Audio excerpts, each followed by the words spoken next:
Embedding media content from external websites like YouTube, Vimeo, Flickr, Google Video, and WordPress TV is easy. Simply paste the media content URL onto its own line in the visual editor. The system will automatically convert the content for you based upon the type of media you have entered. If you would like the media to display on a line with other content, you will need to wrap the URL with an embed tag. The embed tag is composed of an open square bracket followed by the word embed and closed out with a closing square bracket.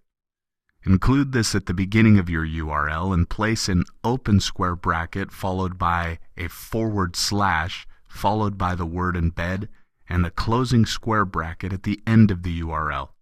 This tag will tell the system to convert the URL into its media format. Many of these sites will also give customizable embed tags if you have specific video parameters you would like to set. You will want to place this embed code into the text editor.